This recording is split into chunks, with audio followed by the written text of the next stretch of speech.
요한계시록 5장 보겠습니다. 요한계시록 5장 6절부터 한번 보겠습니다. 6절부터 14절까지 시작. 내가 또 보니 보좌와 네 생물들과 장로들 사이에 어린 양이 있었는데 일찍 죽임을 당한 것 같더라. 일곱 뿔과 일곱 눈이 있으니 이 눈은 온 땅에 보내심을 입은 하나님의 일곱 명이더라. 어린 양이 나와서 보좌에 앉으시니 오른손에 책을 취하시니라. 책을 취하시니 네 생물과 24 장로들이 어린 양 앞에 엎드려 각각 검은과 향이 가득한 금대접을 가졌으니 이 향은 성도의 기도들이라. 제 노래를 노래하여 가로되 책을 가지시고 인봉을 떼기 합당하시도다. 일찍 죽임을 당하사 각 족속과 방언과 백성과 나라 가운데서 사람들을 비로소서 하나님께 드리시고 저희를 우리 하나님 앞에서 나라와 제사장을 삼으셨으니 저희가 땅에서 왕노를 하리로다 하더라. 내가 또 보고 들으니 보좌와 네 생물들과 장로들을 둘러싼 많은 천사의 음성이 있으니 그 수가 만만이요 천천이라. 큰 음성으로 가로되 죽임을 당하시는 양이 능력과 부와 지혜와 힘과 존귀와 영광과 찬송을 받으시기에 합당하도다 하더라. 내가 또 들으니 하늘 위에서 땅 위와 땅 아래 바다 위와 그 가운데 모든 만물이 가로되 보좌에 앉으신 어린 양에게 찬송과 존귀와 영광과 능력을 세세토록 돌릴지어다. 아니 식물이 가로되 아멘하고 장로들은 엎드려 경배하더라. 사장을 지난 시간에 했던 사장을 복습한다면 하늘의 예배가 이제 이루어지는 것을 보여주신 건데 사장에서 주로 이제 주인공이 나오는데 하나님 첫 번째 보좌에 앉으신 하나님, 두 번째는 네 생물이 나오고 세 번째는 24 장로가 나오고 그 다음에 또 한 가지는 또 그죠? 하나님, 네 생물, 24 장로, 그 다음에 하나님의 일곱 명 이렇게 나옵니다. 자, 그럼 제가 이제 눈치를 채야 되는지 모르는데, 자, 하늘에서 예배하는 장면을 보여주셨는데, 여기 4장에 보면 등장하는 인물이라고 하면 좀 안 맞지만 어쨌든 4장에서 등장하는 주인공이 하나님이고 그 다음에 네 생물이고 24 장로고 하나님이 일곱 명인데 네 가지가 이렇게 나왔어요. 네 가지라니 좀 안 돼. 아니 어쨌든 주인공 하나님이고 네 생물 그 다음에 24 장로 하나님 일곱 명인데 자 그러면은 이제 질문을 드리면 하나님도 나왔고 하나님의 일곱 명이 성령님이시죠. 그렇죠? 하나님의 일곱 명이 성령님이니까 하나님도 나오고 성령님도 나왔는데 4장에서 예수님에 대해서 나왔어요? 안 나왔어요? 4장 얘기하는 거예요. 4장에 제가 답을 다 드렸잖아요. 4장에 나온 주인공이 하나님이고 안 나와 있어요. 안 나왔죠? 네. 그러면은 왜 안 나왔어요? 제가 분명히 4장은 무슨 내용을 보여주셨다고 그랬어요? 하늘에서 지금 예배, 하나님께 경배와 예배, 찬양, 하나님께 예배하는 장면을 보여주신 건데 그 주인공이 왜 예수님은 빠졌을까요? 이게 질문이에요. 하나님도 나왔어요. 보좌 위에 앉으신 하나님. 그리고 하나님의 일곱 명도 나왔어요. 성령님. 그럼 예수님도 나와야 되는 거 맞잖아요. 그죠? 근데 예수님은 안 나왔어요. 분명히. 아무리 눈 씻고 찾아봐도 예수님에 관한 내용은 없습니다. 그럼 그 이유가 뭘까요? 왜 안 나왔죠? 하늘의 예배. 하늘에서 지금 예배가 이루어지는데 그러면 이 하늘의 예배인데 예수님이 지금 어디에 계시죠? 보좌 우편. 그거 보좌 우편에 계시잖아요. 근데 그거는 우리가 다 상식적으로 알고 있는데 하늘의 예배가 이루어지는 장면을 보여주셨는데 왜 예수님은 안 나왔죠? 일곱 명이 예수님 아니신가요? 그거는 성령님이고. 성경을 이 요한계시록을 자세히 읽어보셨으면 알아. 그러니까 여기서 답이 이제 눈치가 빠른 분은 딱 답이 나옵니다. 자세히 성경을 보셨으면. 자, 내가 아까 힌트를 드렸죠. 4장과 5장은 뭐라고 그랬어요? 하늘 예배를 보여준 건데 같은 내용을 이렇게 그러니까 4장과 5장이 하나라고 하나로 묶어도 상관이 없습니다. 그러니까 4장의 내용과 5장의 내용이 같은 하늘의 예배가 이루어진 동일한 내용인데, 자 여기까지 힌트를 드렸으면 이제 눈치를 채셔야 되는데, 하나님이 예수님이십니다. 이 눈치가 내가 다 알려줬는데 4장 5장이 같은 하늘의 예배를 보여준 거라고 그랬죠? 그럼 답이 딱 나와야지. 아직 저를 보세요. 제가 이렇게 힌트를 드렸는데도 답이 안 나와요. 그 사모님 할 때는 하나님 예수님. 아니 그거는 어린애도 할 수 있는 말이에요. 유치원도 할 수 있는. 그러니까 성경을 자세히 보셔야 돼. 제가 이 책을 읽으면서 의문을 여기 예수님을 왜 안 나왔지? 이상하다. 근데 답은 5장입니다. 5장. 5장에서 예수님을 따로 들보세요. 예수님은 안 나온 게 아니고 5장에서 따로 별도로 예수님 찬양, 예수님을 경배하는 내용을 5장이 따로 얘기합니다. 따로. 그래서 4장과 5장이 하나로 묶어서 하늘의 예배를 보여주는 거라고요. 되셨어요? 그러니까 안 나온 게 아니고 5장에서 따로 예수님만 따로 설명했다고요. 그러니까 예수님을 그만큼 더 중요하게 설명하고 있다는 겁니다. 그러니까 4장에서 같이 예수님도 나와도 무관한데 나온 거나 다름이 없는데 설명이 안 나온 거예요. 설명은 안 나오고 예수님에 대한 설명을 5장에서 따로 별도로 한 장을 따로 별도로 하신 거라 이거죠.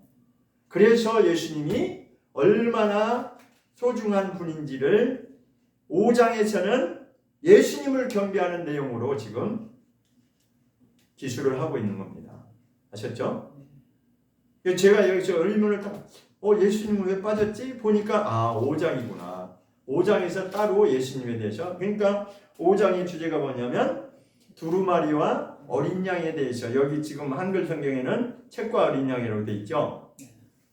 그러니까 그게 이제 주제예요. 이게 그 위에 이렇게 나오는 책과 어린 양. 이게 주제라고. 이거를 이제 참고하시면 돼요. 그러니까 5장의 주제는 뭐냐? 책과 어린 양. 그러니까 다른 말로 하면 두루마리. 자 여기 보세요.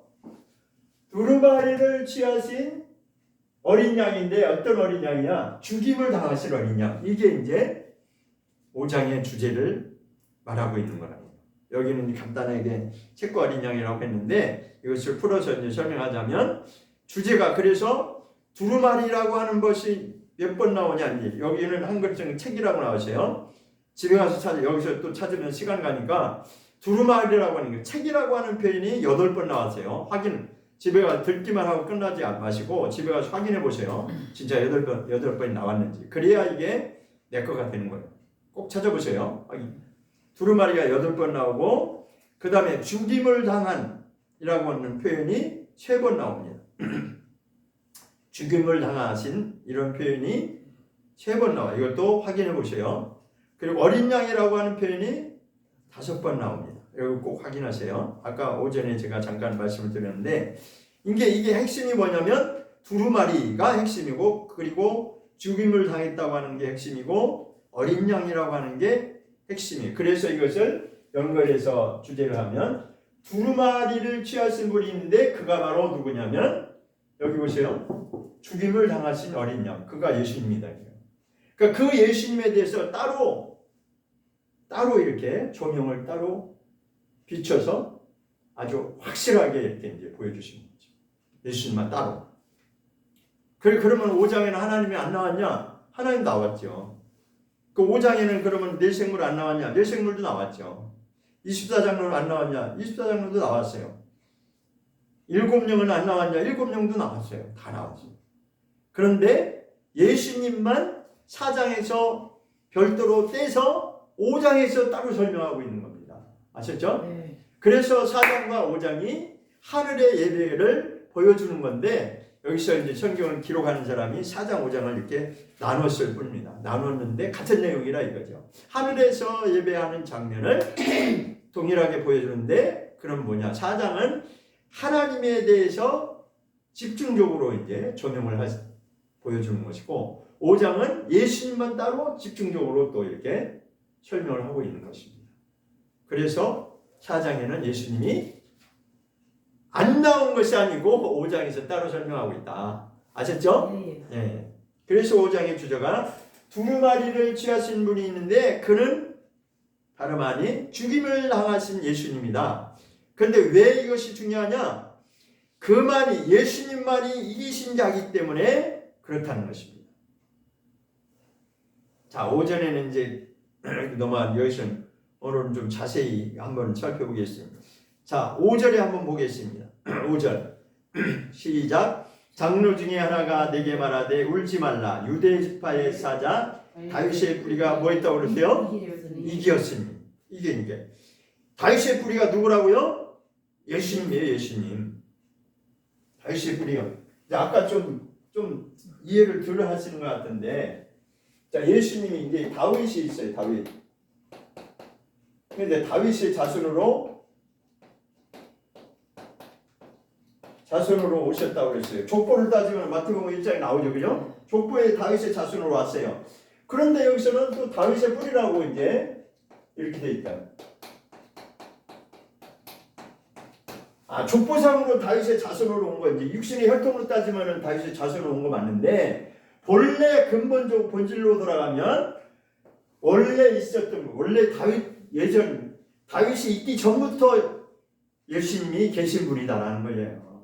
예수님이 원래 뿌리인데 족보상 다윗의 뿌리로 온 뿌리지 원래 예수님이 근본이었고 그가 하나님이셨고 그가 태초부터 계신이었고 그가 하나님의 아들이다. 그러니까 다윗은 쓰임받은 그 예수님이 오는 족보상으로 혈통으로 쓰임받은 자지 실체는 예수님이라는 거죠. 실체는 그래서 다윗의 뿌리라고 표현하는 것입니다.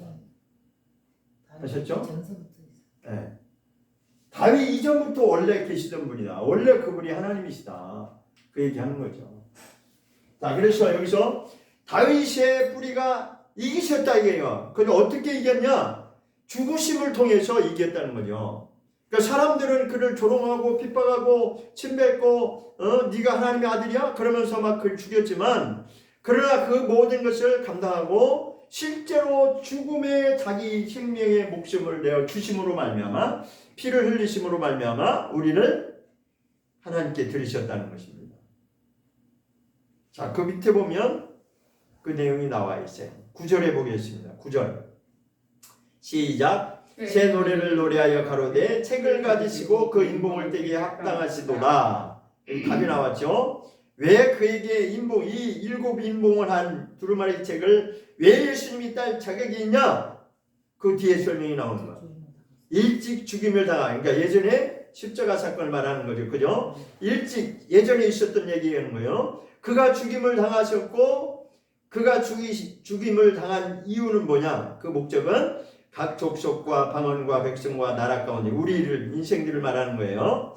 우리 인생들을 사람들을 피로 사서 하나님께 드리시려고 그가 죽으셨다는 거죠. 그가 죽으신 목적은 우리를 위해서 그가 죽으셨다는 거예요. 목숨을 내어주시고 피를 우리에게 주시기 위하여 피값을 대신 지불하고 우리를 구원해서 하나님께 드리시려고 그가 죽으셨다는 겁니다.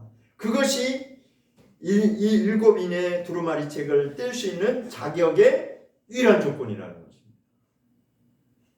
그분만이 그것을 할 수 있는 자격. 다른 어떤, 그래서 서두에 땅 위에나 2절에 3절에 보면 하늘 위에나 땅 위에나 땅 아래 이 피조 세계에서는 그 어느 누구도 이 책을 인봉한 이 책을 펴볼 수 있는 이 인을 뗄 자격이 있는 자가 없다는 거예요. 아무도 그러니까 여기서 답이 나오잖아요. 예수만 유일한 구원주라고 하는 게 여기서 답이 딱 정확하게 나오잖아요. 응? 다른 길로도 하나님께로 갈 수 있다? 그걸 사람들이 말하면 그게 효과가 있나요? 하나님 인정하셔야지. 하나님은 예수님만을 통해서 우리를 받아주시는 거예요. 예수님만을 통해서 그 길이 유일한 길이고 예수님이 아니면 우리는 다 하나님께 나갈 자격이 없는 자입니다. 그런데 왜 우리를 받아주세요? 예수님이 죽임을 당하셔서 그 핏값을 통해서 우리를 하나님께 이렇게 드리셨다는 거예요. 우리 구원하는 이 성도들을 하나님께 들으셨다는 거예요. 그래서 그분이 이 인봉을떼기 합당한 자격이 있다. 자, 요 시점에서 잠깐 아까 제가 그거 보내드린 사진 있죠? 네. 그 인봉한 그거를 이제 첨부하시라고 보내드린 거예요. 이 거기 보면은 인 도장 찍은 거 이렇게 7 딱 나오죠, 그죠? 네. 그러니까 말하자면 그렇게 두루마리 책이 있었는데 두루마리 책에다가 그렇게 7인을 땅땅땅 찍어가지고 그렇게 이제 딱 봉해져 있어요. 그 다니엘서에는 봉함하라고 돼 있어요. 이 마지막 때까지 봉함해라. 아직은 때가 아니니까 열면 안 된다. 그랬어요.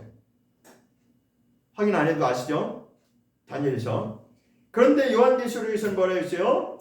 이가 때가 됐으니 이제 열으라는 거죠. 그런데 이것을 열어볼 사람이 자격이 있는 자가 이 피조세계에서는 아무도 없어요. 오직 유일하신 예수님만이. 죽임을 당하신 어린 양이신 예수님만이 이 두루마리를 취하고 열어볼 수 있다는 거죠. 자격이 된다는 거죠. 왜? 그가 이기신 분이기 때문에. 어떻게 이기셨다고요? 죽임을 당하심으로, 이 죄인들한테 죽임을 당하심으로 말미암아 그가 이 자격이 있어요. 그러면 그 자격이 뭐냐? 그분만이 인봉을 떼서 이 두루마리의 책을 펼쳐서 하나님이 이렇게 다 이루실 것이다 라고 보여준다는 거예요. 그 안에 있는 내용이 뭐라고요? 두루마리 책에 있는 내용이 뭐라고요?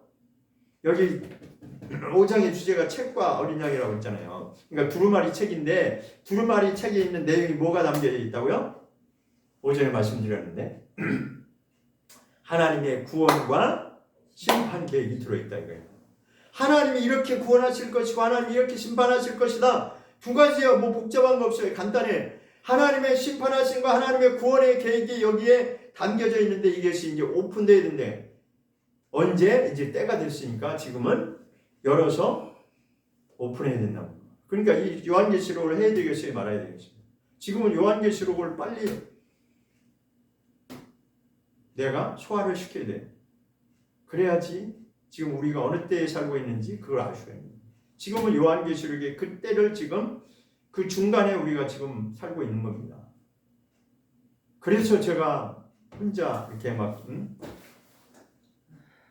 급하다고 그러는 거예요. 이걸 알면은 지금 여유 부릴 때가 아니에요. 자, 그래서 자, 여기서 이건 아까 얘기했죠. 자, 그러면 이제 7불과 7눈 얘기가 한번 있어요. 7불. 6절을 한번 보겠습니다. 6절 시작.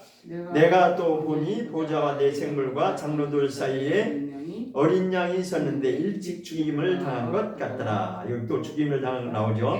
7불과 7눈이 있으니 이 눈은 온 땅에 보내심을 입은 하나님의 7령. 네, 7령 또 나왔죠. 그죠? 자, 그래서 어린 양이 섰는데 지금 어린 양에 대해서 설명하고 있는데 어린 양을 어떻게 표현하고 있냐면 일찍 죽임을 당했다고 하고 그 다음에 7불과 7눈이 있다라고 표현하고 있습니다. 이것은 예수님의 실체가 그렇게 생겼다는 게 아니고 예수님에 대해서 지금 설명하고자 하는 것입니다. 그러면 7불은 뭐고 7눈이 뭐냐? 이게 7불과 7눈에 대해서 잠깐 이제 알 필요가 있죠. 자, 7불의 6월절 어린 양을 아까 오전에 했죠. 7불의 의미는 뭐예요? 자, 지금부터 설명 들어가겠습니다. 그 이제 성막에 보면 번제단이 있어요. 자, 번제단은 어디에 있는 거예요? 네, 뜰에 있는 거죠. 이제 동쪽 문으로 딱 들어가면은 첫 번째로 있는 게 번제단이죠. 네, 그림 안 그릴 테죠. 번제단이 첫 번째 딱 등장. 거기에 보면 이제 번제단 사진은 제가 이제 안 찍었는데 거기에도 이게 이제 번제단이라고 치면 이게 번제단이라고 칩시다. 여기에 뿔이 있고 여기에 뿔이 있고 여기 뿔이 있고 이렇게 자세히 보면은 뿔이 네 군데가 이렇게 있어요. 뿔이 있다고. 번제단. 그러니까 번제단은 뭐예요? 제물을 이제 죄인을 완전히 하나님께 올려드리는 거잖아요. 그러니까 그 양이나 소를 각을 떠가지고 완전히 불로 태워서 그것을 하나님께 향기로 화제로 이렇게 드리잖아요. 번제 거기 나오죠. 그 레위기에 나오잖아요. 첫 번째 1장에 번제부터 나오잖아요. 그럼 번제단의 죄를 하나님께 용서받는 자리가 바로 번제단이잖아요. 그런데 그 번제단 모서리 4개에 뿔이 달려있는 이유는 뭐냐? 그 뿔이라고 하는 의미가 뭐냐면 우리의 죄를 사해주는, 죄를 용서해주는 권세로서의 의미를 가지고 있는 권세. 뿔이 가지는 의미는 우리의 죄를 사해주는 그런 권세로서를 그것을 나타내기 위해서 뿔이 거기에 달려 있어요. 자, 그러면 이제 됐죠? 그 다음에 두 번째 또 뿔이 있는데 잠깐 아까 그 보여드린 거 그거 사진 아까 또 보시면 참고가 되겠습니다. 그게 뭐라고 그랬죠? 네, 분향단. 자, 그럼 분향단은 어디 있는 거예요? 성소. 성소 어디 정확하게 위치? 딱딱 들어가면 오른쪽에 뭐 있어요? 진설병. 왼쪽에 등잔대 있죠? 딱 들어가면 오른쪽에 진설병, 왼쪽에 등잔대가 있고 딱 들어가면 여기 막혀 있는 게 뭐예요? 휘장. 그렇죠. 지성소하고 휘장 딱 막혀 있잖아요. 지성소를 들어가기 앞서서 이 휘장이 딱 가로막혀 있는데 휘장 바로 앞에 있는 게 뭐예요? 그게 분향단이에요. 그게 분향단이에요. 그 사진 있는 게 그래서 이제 시각적인 효과를 보시라고 그게 분향단인데 거기 보면 위에 뿔이 있어요, 없어요? 있어요. 네. 그 네, 거기도 네 군데에 모서리에 뿔이 있습니다. 그 사진에는 3개밖에 안 보이는데 어쨌든 사각으로 되어 있어서 정확하게 뿔 4개가 달려 있어요. 그래서 성소와 지성소 사이에 그 휘장 바로 앞에 있는 분향단, 다른 말로는 금제단이라고 해요. 금제단. 금제단이라고 하는 것은 이제 금으로 되어 있다고 그랬어요. 금제단이라고 하는데 분향단이라고 하는 거는 뭐죠? 기도. 네, 기도. 그렇죠. 거기서 향연이 하나님께로 올라가야 되는데 그 향연이 바로 뭐냐? 성도들의 기도를 말한다. 기도하는 것이 그 기도의 내용이 하나님께로 올려가지는데 그게 바로 그것을 위해서 존재하는 것이 분향단입니다. 그래서 기도가 충만하게 되어져야만이 그 다음에 휘장을 거쳐서 그 안에 이제 지성소에 들어가는 거죠. 그리고 금제단, 그 분향단의 뿔이 의미하는 게 뭐냐? 우리의 기도에 하나님이 응답하신다고 하는 그 향연이 올라가면 하나님이 우리의 기도에 응답하신다고 하는 하나님의 권세를 상징하는 거예요. 뿔이 의미하는 게 그런 의미라고요. 그러니까 번제단의 뿔은 죄를 사해 주시는 하나님의 권세를 의미하는 것이고 금향단, 금제단, 분향단의 뿔은 우리의 기도에 응답하시는 하나님의 권세, 그러니까 하나님만이 기도에 응답하실 수 있다고 하는 권세를 상징한다는 것입니다. 그런데 다니엘서에 보면 뿔 이야기가 또 나오거든요. 이걸 또 다 찾아보면 시간 때문에 그냥 설명드리겠습니다. 다니엘서에서 나오는 뿔 이야기는 뭘 얘기하냐면 왕권을 의미하는 겁니다. 왕권. 여기서도 역시 왕권은 권세를 상징하죠. 권세. 또 권세를 상징하는 그 왕권을 말하는데 그런 고로 자 이제 여기서 6절로 돌아오면 그런 고로 그러므로 여기서 7뿔이 의미하는 건 뭐냐면 그 권세를 말하는 거예요. 예수님이 그런 권세를 하나님의 권세를 가지신 그런 분이시다라고 하는 것을 나타내기 위해서 7뿔 이야기가 나온 겁니다. 됐죠? 권세, 하나님의 권세, 예수님의 권. 그러니까 예수님만이 우리의 죄를 사해 줄 수 있는 권세가 있는 분이시다. 그리고 예수님만이 우리의 기도에 응답하시는 분이시다. 그러니까 하나님과 동등한 권세를 똑같이 가지신 분이 예수님이요. 그러니까 하나님은 예수님을 이 땅에 보내셔서 그가 죽임을 당하시고 부활하심으로 말미암아 그 모든 일을 이루셨기 때문에 예수님은 하나님과 동일한 권세를 갖고 계신 분이에요. 자, 뿔 이야기는 여기까지 이제 됐고요. 그 다음에 그럼 7눈은 뭐냐? 7눈. 7눈이라고 하는 것은 사장에서는 이제 7영이라고 이렇게 나왔어요. 7영. 7영이 바로 7눈입니다. 7눈이 7영이 같은 의미예요. 근데 여기서 보면 뒤에 설명이 나왔어요. 7뿔과 7눈이 있는데 해가지고 눈에 대해서 설명하고 있죠. 그죠? 이 눈은 이렇게 설명하고 있어요. 이 눈은 온 땅에 보내심을 입은 뭐라고 되어 있어요? 다시 한번 7눈이 있는데 이 눈은 온 땅에 보내심을 입은 하나님의 그 뒤로 읽으셔야지. 하나님의 보냄. 일곱 명이 다시 읽겠습니다. 몇 장, 몇 장? 6절. 요한계시록 5장 6절. 여장 6장. 제가 말씀 안 드렸나? 5장 6절. 다시 읽어보겠습니다. 6절 이제 제가 읽고 그 뒤에 제가 멈추면 그 뒤에 읽으시면 돼요. 6절 다시 읽고 내가 또 보니 보좌에 대신 식물과 장로들 사이에 어린 양이 있었는데 예수님을 표현한 거죠. 일찍 죽임을 당한 것 같더라. 7뿔과 7눈이 있으니 이 눈은 지금 눈에 대해 설명하는 거예요. 이 눈은 온 땅에 보내심을 입은 그 다음에 읽으세요. 하나님의 일곱 명. 하나님의 7명이다. 맞죠? 하나님의 7명을 7눈이라고 표현한 거예요. 그러니까 7눈하고 7영하고 같은 의미라고 하는 것입니다. 성령이랑. 네, 성령님이에요, 성령님. 그러니까 여기 4장에서는 7영이라고 나왔어요. 하나님의 7영이라고 나왔는데 여기서는 예수님을 이제 예수님께 초점을 맞춰서 지금 설명하기 때문에 그 예수님 죽임을 당하신 어린 양 예수님을 설명하면서 7눈 이야기가 또 나온 거예요. 그러니까 성령님이 예수님과 함께 하신다고 하는 것을 지금 여기서 말하고 싶은 거죠. 자, 그럼 7눈에 대해서 구약에 한번 찾아보도록 하겠습니다. 스가랴서 4장을 한번 보겠습니다. 스가랴서 4장입니다. 스가랴서 4장 10절. 스가랴서 4장 10절입니다. 스가랴 4장 10절 해주셨죠? 1315페이지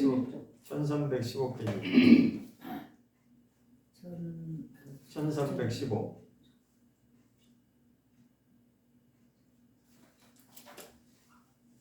시작. 작은 일의 날이라고 멸시하는 자가 누구냐? 이 일곱은 온 세상에 두루 행하는 여호와의 눈이라.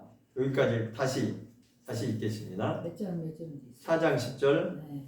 시작. 작은 일의 날이라고 멸시하는 자가 누구냐? 이 일곱은 온 세상에 두루 행하는 여호와의 눈이라. 여기까지만 읽겠습니다. 여기 뭐라고 되어 있어요? 온 세상에 두루 행하는 뭐라고 되어 있어요? 다시 온 세상에 두루 행하는 여호와의 눈이라고 되어 있죠. 그죠?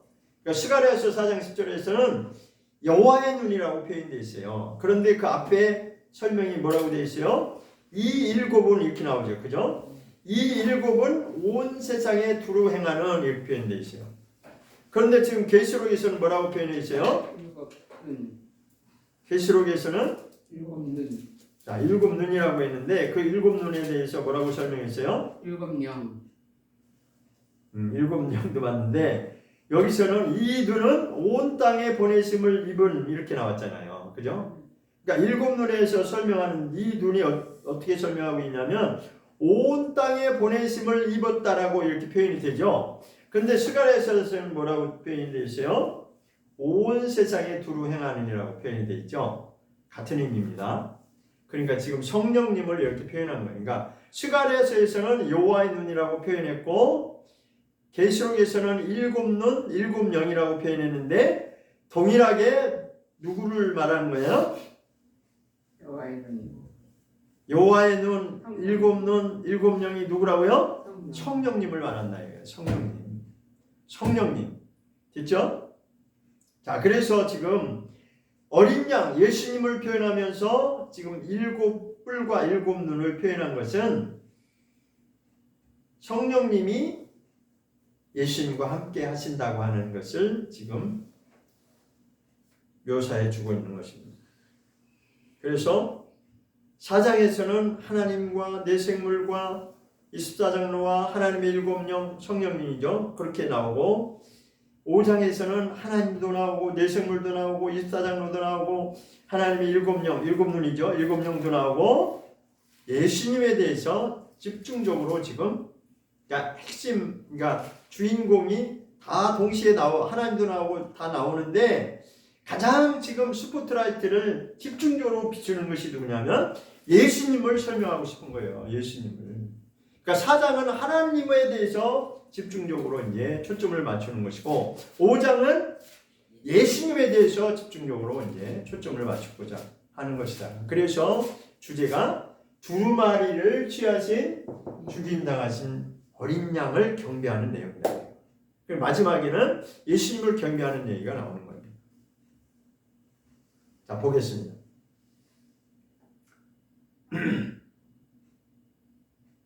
자, 7명까지 했죠. 7절 보겠습니다. 7절 시작. 어린 양이 나와서 보좌에 앉으신 오른손에 보호자에 앉으신 이의 오른손에서 두루마리를 취하시니라. 책을 이제 두루마리라고 표현하면, 자, 그러니까 아까 서두에 시작할 때는 뭐라고 했어요?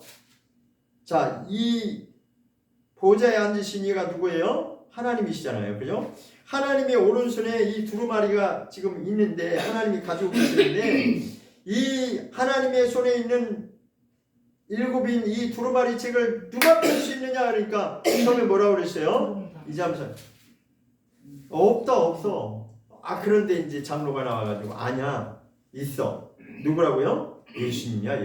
예수님만이 뗄 수 있어. 왜? 자격은 그가 이기신 분이기 때문에. 뭘로 이겼다고요? 죽임을 당하심으로 말미암아. 죽임을 당하신 그 역사적인 그 사건 때문에 그만이 이기신 자다 이게요. 죽음을 이기고 사망 권세를 이기고 부활하셨기 때문에. 그렇죠? 우리의 소망은 바로 그거예요. 죽으면 그것으로 끝이 아니라 우리가 믿음을 굳건하게 지키면 죽어도 우리는 산다는 거예요. 이거는 우기는 것 같지만 우기는 게 아니라 하나님만이 하실 수 있는 그 유일한 권세가 하나님께 있기 때문에. 누가 죽으면서 누구를 살리겠어요? 사람은 흉내낼 수 없어요. 아무리 사람이 과학이 발달하고 문명이 발달해도 그거는 흉내낼 수 없어요. 모방할 수 없어요. 하나님만이 죽음과 사망 권세를 이기고 다시 살릴 수 있는 분이 하나님만이 있으신 거예요. 그래서 여기서 이제 유대인파의 사자가 다윗의 부리가 이겼는데 그가 바로 어린 양이시고 그가 바로 이 책을 뗄 수 있는 자격이 있는 분이시다. 그렇게 했는데 7절에서는 진짜 이제 그 모습을 보여주는 거예요. 하나님, 그러니까 어린 양 예수님이 나와서 보호자에 앉으신 이 하나님의 오른손에 두루마리를 누가 취했다고 계세요? 어린 양이 이제 예수님이 취하셨다고 나오잖아요. 어린 양이 나와서 보호자에 앉으신 이 오른손에서 책을 어떻게 한다고요? 넘겨받은 거예요. 그러니까 책을 취하시니까 거기에 이제 내생물과 24장로와 내생물하고 24장로가 어린 양 앞 8절입니다. 8절 예수님이 그 책을 취하시니까 두루마리 책을 취하시니까 내생물과 그 옆에 같이 있던 24장로가 어린 양 앞에 어떻게 했다고 나와요? 엎드렸다고 하는 것은 예수님을 경배했다는 거예요. 예수님을 예배했다는 거예요. 어떤 모습으로? 납작 엎드려서 예수님 앞에 바짝 엎드려가지고 예수님을 지금 찬양하는 내용입니다. 그래서 새 노래를 노래하여 가로되 하면서 그 다음에 9절을 한번 보겠습니다. 9절 시작. 새 노래를 노래하여 가로되 책을 가지시고 그 인봉을 떼기에 어떠하신 분이라고요? 합당하시도다. 이게 지금 예수님을 찬양하는 내용이에요. 예수님을 경배하는 내용. 그가 일찍 죽임을 당하사 각 족속과 백성과 나라 가운데서 사람들을 어떻게 했다고요? 피로 사서 하나님께 드리신 분이기 때문에 그가 인봉을 떼기에 합당하신 분이다. 지금 찬양과 경배를 예수님께 드리는 겁니다. 그러면서 10절에 저희로 우리 하나님 앞에서 나라와 제사장을 삼으셨으니 예수입니다. 자, 저희는 누굴까요?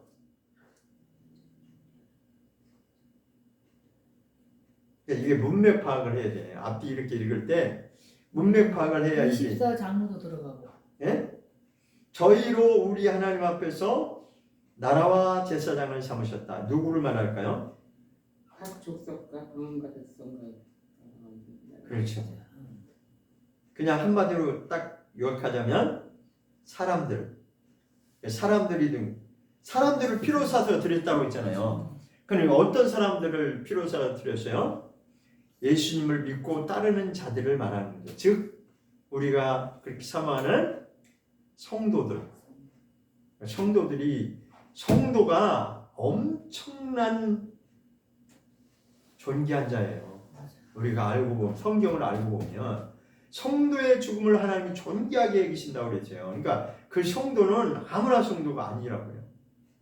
우리가 지금 자꾸 착각적으로 빠져 있는데, 그러니까 자꾸만 보이는 걸로 판단하기 때문에 그래요. 사람들은 뭐 목사, 권사, 장로 막 그렇게 하다가 아무 직분도 없어. 성도님 이러잖아요, 그죠? 그럼 성도는 완전히 그냥 아무 직분도 없고, 응? 근데 그게 성경이 말하는 성도는 그 개념이 아니에요. 그냥 우리는 다 직분 다 내려놓고 네가 성도냐? 진짜 성도냐? 아니냐? 하나님이 이걸 평가하시는 거예요. 네가 평생 교회 다녔냐? 네가 평생 교인이었느냐? 그거 중요한 게 아니고 네가 정말 성도가 됐냐? 이거를 보신다고요. 그러니까 여기서 사람들은 각 족속과 방언과 백성과 나라라고 하는 것은 그냥 우리 사람들을 그렇게 표현한 것이고, 그 사람들이 누구냐? 예수님이 핏값 주고 하나님께 들으시는 사람인데 그가 바로 성도들이라는 거예요. 그래서 그 전에 그 향연이 올라갈 때 뭐라고 그러세요? 8절에서 어린 양 앞에 엎드려 각각 금은과 향이 가득한 금 대접을 가졌으니 이 향은 뭐라고 그랬어요? 성도의 기도라고 그러잖아요. 그러니까 성도가 이게 엄청난, 성도는요 하늘 보좌에 갈 수 있는, 하나님께 가장 가까이 갈 수 있는 그 영광의 나라에 들어갈 수 있는 자격을 가진 자들이 성도입니다. 성도. 그들을 위해서 예수님이 핏값을 주고 하나님께 올려드리셨다는 겁니다. 그럼 우리가 일평생 교회 다니는 목적이 뭐예요? 내가 성도가 됐냐? 안 됐냐? 이게 중요한 겁니다. 근데 사람들은 이 성도에 대해서 그냥 아무 직분 없는 사람 이렇게 생각하는데 그게 아니라고요. 목사도 이거 진짜 막말로 얘기해서 계급장 되면 하나님이 평가하실 때 너 성도냐 아니냐 이렇게 평가하는 거예요. 그런데 그 심각성을 모른다고. 이 목사 타이틀이 있다고 뭐 그거 아주 물론 하나님 뜻에 합당하게 하면은 당연히 되겠죠, 그죠? 그러나 이 타이틀이 별거를 다 했다 할지라도 성도가 정말 하나님이 원하시는 진정한 성도가 되지 않는다면, 성도라고 하는 뜻이 뭐예요? 거룩한 무리를 말하는 거룩한 무리들이라는 뜻이에요. 거룩한 성자. 거룩하다는 거예요. 하나님이 구별하시고 인정하실 만한 자. 그들이 성도라고요. 자, 그 정도로 하고, 그러니까 사람들을 피로 사서 하나님께 드리셨다고 하는 것은 성도들을 말하는 거예요. 그런데 10절에서 저희로 우리 하나님 앞에 나라와 제사장을 삼으셨다고 하는 것은, 그럼 저희가 누구예요? 사람들을 말하는 거라고요. 저희가 누구라고요? 성도들을 말하는 거라고요. 성도들을 하나님이 우리를 하나님 앞에서 뭐 삼으셨다고요? 나라와 제사장으로 삼으셨다고요. 나라와 제사장으로. 그래서 그 성도들이, 그 거룩한 성도들이 뒤에 저희가 또 나오잖아요. 저희가 누구요? 성도들을 말하는 거예요. 앞에 저희도 성도고 뒤에 나오는 저희도 똑같이 성도입니다. 그러니까 성도들로 하여금, 이제 다시 풀어서 읽으면 성도들로 하여금 우리 하나님 앞에서 나라와 제사장을 삼으셨는데 그 성도들이 어떻게 한다고요? 땅에서 왕노를 한다는 거예요. 이 땅에서 왕노를 한다고 하는 것은 앞으로 있을 천년왕국을 두고 이렇게 표현한 겁니다. 지금 있는 이 땅을 말하는 게 아니고, 이것을 착각하면은 자꾸 이 땅에서 뭔가 자기가 뭐 왕노를 하려고 하는 그거 아닙니다. 그거 아니고 베드로전서에도 나라와 제사장이라고 하는 말이 또 이제 나옵니다. 근데 베드로전서 안 찾고 계시록 1장에도 나오고 있어요. 계시록 1장을 한번 보겠습니다. 1장 6절. 나라와 제사장 삼으셨다고 1장에 이미 나와 있습니다. 6절 1장 6절 시작. 그 아버지 하나님을 위하여 우리를 나라와 제사장으로 삼으신 그에게 영광과 능력이 세세토록 있기를 원하노라 했습니다. 그 아버지 하나 누구를 위하여? 하나님 아버지를 위하여. 누구를? 우리를. 그러니까 여기서 우리는 누구 계세요? 성도. 네, 성도. 이제는 빨리빨리 알아들으시죠. 우리는 성도를 말합니다. 성도. 성도들을 하나님이 나라와 제사장으로 삼으셨던 거예요. 그래서 같은 맥락으로 다시 요한계시록 5장에 보면 하나님 앞에서 우리 성도들을 나라와 제사장으로 삼으셨으니 그 성도들이 왕노를 한다는 것입니다. 그러니까 왕노를 하는 게 아무나 하는 게 아닙니다. 사실은 나라와 제사장으로서의 나라와 제사장이라고 하는 것은 왕과 같은 그런 권세를 받은 자를 말하는 겁니다. 왕과 같은 권세를 자격을 갖춘 자가 동일하게 예수님의 영광이 들어가는 거예요. 여러분 이 속에서 뭔가 소망이 올라오셔야 돼. 내가 정말 하나님 나라에 가서 그런 영광에 들어갈 수 있겠는가? 내가 정말 성도로서 그런 나라와 제사장 왕권과 같은 왕의 권세를 가지고 그 나라에 들어갈 수 있겠는가? 그거를 우리가 소망하셔야 됩니다. 자, 그래서 12절과 13절은 동일하게 예수님을 찬양하는 내용이 나오고 13장에는 동일하게 예수님과 하나님을 찬양하는 내용이 나오는데 12장에서 찬양하는 주체가 다르고 12장이 아니라 12절, 13절에서 찬양하는 주체가 다릅니다. 12장에서 누가 예수님을 찬양하느냐 그거하고 13절에서는 누가 하나님과 예수님을 찬양하는 그게 조금 달라요. 그럼 한번 자세히 보겠습니다. 자, 11절을 먼저 보면 이게 이제 설명이 됩니다. 11절 시작. 11절 시작. 내가 또 보고 들음에 보호자와 생물들과 장로들을 둘러선 많은 천사의 음성이 있으니 그 수가 만만이요 천천이라. 자, 그러면 지금 나오는 11절에 지금 사도 요한을 이게 내가라고 하는 건 사도 요한이에요. 사도 요한이 지금 환상으로 지금 보고 들은 것이 있는데 하나님 보여주신 것이 있는데 뭘 봤냐? 보호자, 하늘 보호자를 봤죠. 그 다음에 그 보호자 주위에 네 생물을 봤고 그 다음에 24장로를 봤다는 거예요. 자, 4장에서 동일하게 나왔던 거죠. 하늘 보호자도 나왔고 네 생물도 나왔고 24장로도 나왔어요. 여기 동일하게 나왔어요. 그런데 보호자와 생물들과 장로들을 어떻게 했다고 했어요? 둘러선 그 이게 둘러선인 것, 그 주위에 둘러선 많은 누가 있었다고 그랬어요? 천사가 있었다는 거예요. 천사의 음성이 있으니 그 숫자가 만만이요 천천. 그러니까 엄청나게 많은 숫자의 천사들이 그 주변에, 그러니까 보호자 주변에 둘러서 있었다는 것이에요. 이제 그들이 주체가 돼서 12절 큰 음성으로 가로되. 그러니까 결국은 12절의 주체는 누구냐면 천사들입니다. 천사들. 그 많은 천사들. 보호자 주위에 둘러선 그 만만이요 천천이 되는 그 많은 천사들이 지금 누구를 찬양하냐면 큰 음성으로 가로되라고 하는 것은 지금 예수님을 경배하는 내용을 보여주는 거예요. 예수님께. 그 내용이 나오죠. 큰 음성으로 가로되. 그 다음에 있겠습니다. 시작. 죽임을 당하신 어린 양이 능력과 부와 지혜와 힘과 존귀와 영광과 찬송을 뭐하기에 합당하시다고요? 받으시기에 합당한 분이 예수님입니다. 이 내용. 지금 예수님을 뭐 하는 거예요? 예배하는 거예요. 예수님을 예배하는 거예요. 그렇죠? 누가 주체가 지금 예수님을 찬양하는 주체가 지금 누구예요? 천사들이 막 예수님은 죽임을 당하신 분이고 그분은 어린 양이시고 그분이 죽임을 당하신 그 어린 양이신 예수님이 당연히 이 높임을 받으시는 우리의 찬양을 받으시기에 합당하신 분이다라고 지금 찬양을 하는 겁니다. 이게 지금 하늘 예배를 보여주는 거예요. 이해되셨죠? 네, 여기까지.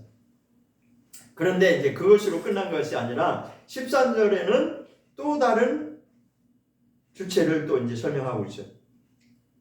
하나님을 찬양하는 내용이 또 나오는데 13절 시작.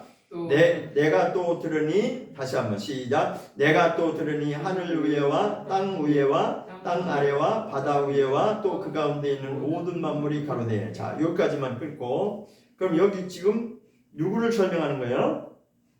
그러니까 12절은 천사들이 지금 예수님을 높이는 내용을 보여줬고 13절은 내가 또 들으니라고 하는 것은 또 다른 장면을 또 보여주는 거예요. 천사들이 막 예수님을 높이는 것을 보여줬는데 13절에서는 내가 또 들으니 또 다른 광경이 있었다는 거죠. 하늘 위에와 하늘 위에 그 다음에 이 땅 위에와 땅 아래와 바다 위에 또 그 가운데 모든 만물이 가로되라고 하는 거예요. 이 피조 세계를 다 통틀어서 피조물 모든 만물이라고 하는 것이 주체입니다. 모든 만물. 그러니까 모든 하나님이 지으신 모든 피조물이 주체가 되는 거예요. 근데 그들이 지금 뭐 하는 거예요? 그 뒤에 있겠습니다. 시작. 보좌에 앉으신 이와 어린 양에게 찬송과 존귀와 영광과 능력을 세세토록 어떻게 한다고요?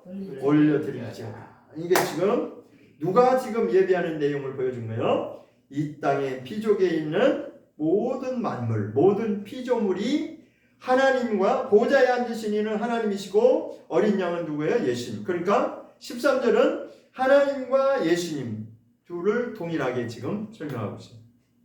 12절은 천사들이 예수님을 높이는 찬양과 경배의 내용을 보여준 것이고 13절은 하나님과 예수님을 동시에 경배하는 그 내용을 보여주고 있는데 12장의 주체는 천사들이 지금 예배하는 것, 하나님을 경배하는 것이고 13절은 누가 한다고요? 모든 피조물이 경배한다는 것입니다.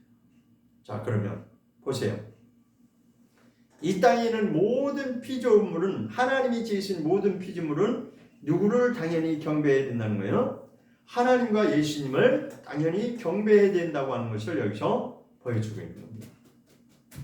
하나님이 주인이시기 때문에 그가 근본이고 그가 생명의 주인이시고 그가 모든 만물을 창조하신 분인데 하늘 위에 있는 피조물이든 땅 위에 있는 피조물이든 땅 아래에 있는 피조물이든 바다 위에 있는 것이든 어떠한 피조물이든 간에 이 피조세계 가운데 있는 모든 만물은 누구를 높여야 된다? 하나님과 예수님을 존귀와 영광과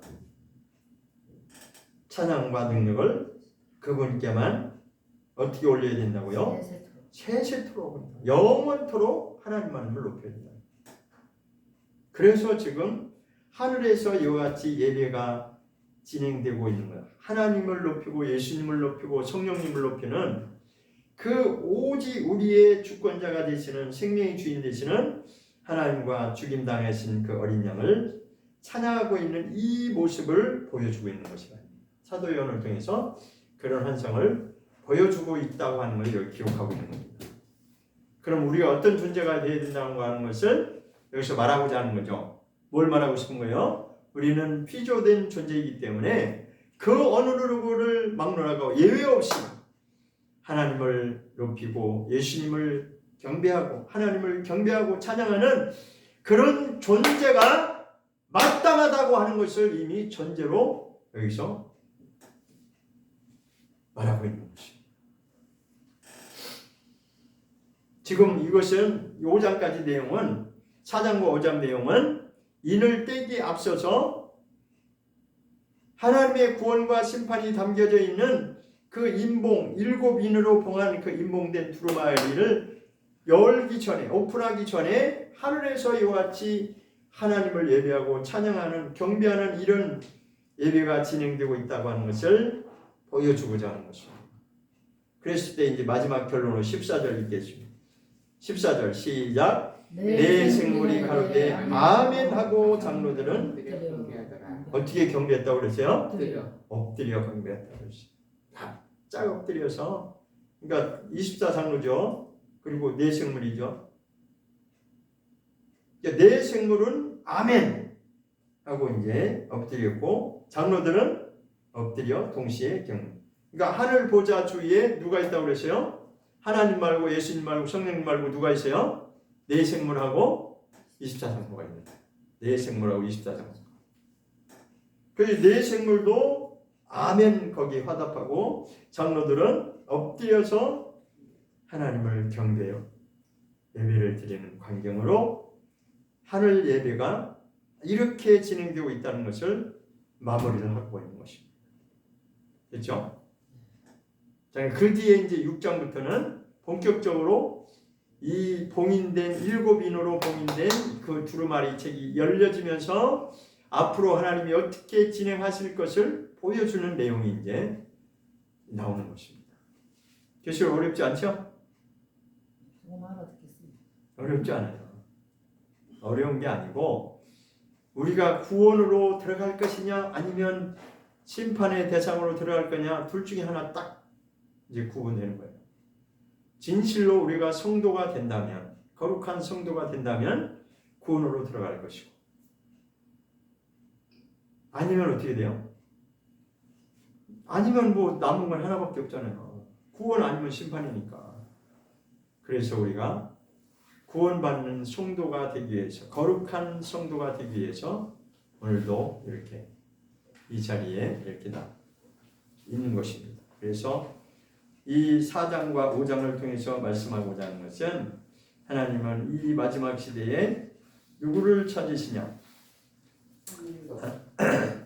성도죠. 네, 성도인데 그것을 다른 말로 표현하자면 4장 5장을 통해서 우리가 결론을 내리자면 예배자를 찾으신다는 거예요. 왜냐하면 이 하늘 보좌에 가까이 하나님 보좌에 가장 가까이 있는 네 생물 가장 가까이 있는 24장로를 표현하고 있잖아요. 하나님 그리고 예수님 그리고 한 분은 이제 성령님인데 피조물 존재 중에 네 생물이고 24장로잖아요. 그죠? 그러면 하나님의 가장 가까이에 있는 자들의 예배하는 모습을 보여준 거란 말이에요. 그러면 하나님을 가까이 하는 자들은 결국은 예배자가 된다는 거죠. 그래서 우리가 해야 되는 것은 하나님을 예배하는 것, 그게 가장 중요한 거예요. 그러니까 하늘에서도 이렇게 예배 광경을 보여줬잖아요. 하늘에도 이렇게 하나님 예배하고 있다라고 하는 것.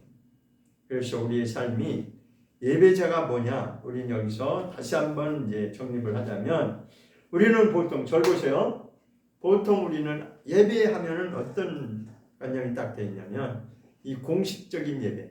그러니까 주일날 뭐 세상 말로 일요일날 세상 일 안 하고 교회 예배당에 와서 11시부터 12시 반까지 예배 드리고 거기 또 플러스 하면 뭐 저녁 예배까지 드리고 그 공식적인 정해진 예배만을 우리가 드리면 우리는 예배했다 그렇게 말하는데 성경이 말하는 예배자는 그보다 한 차원 더 나아가서 우리의 삶을 통해서 예배자가 되길 원하는 거예요.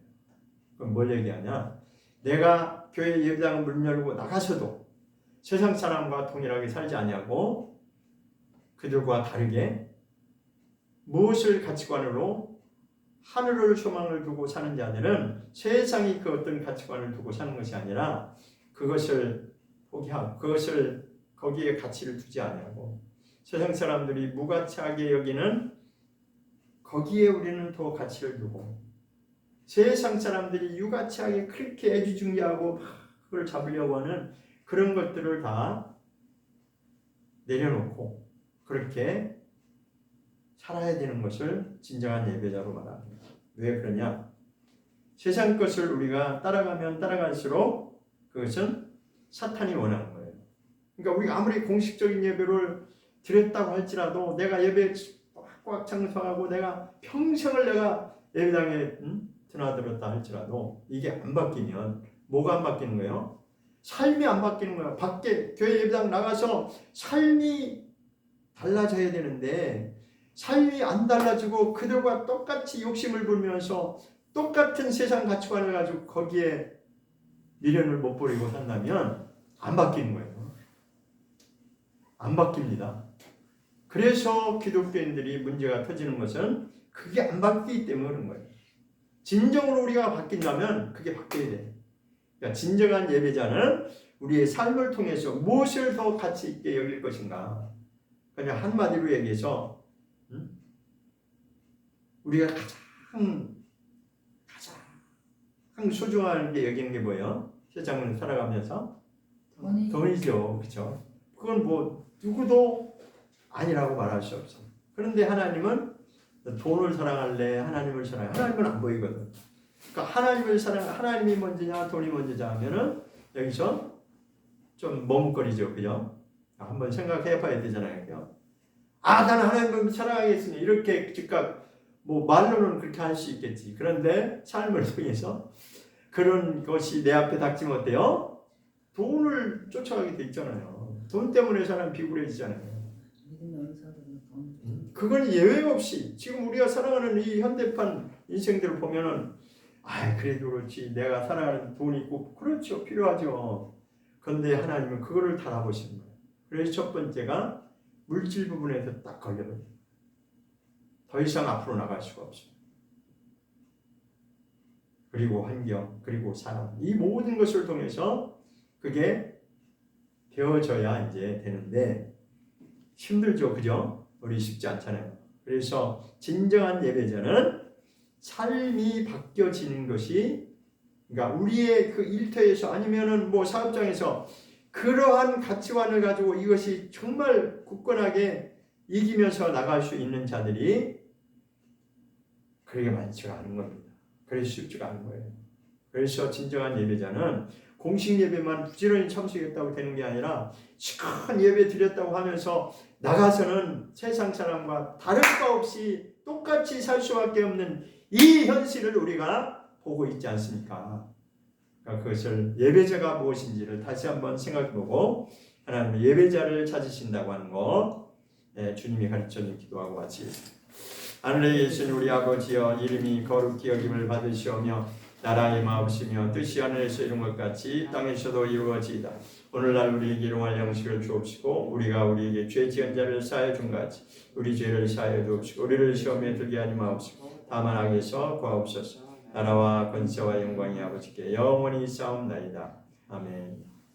수고하셨습니다. 안 눌렀어요. 아니 그냥 상관.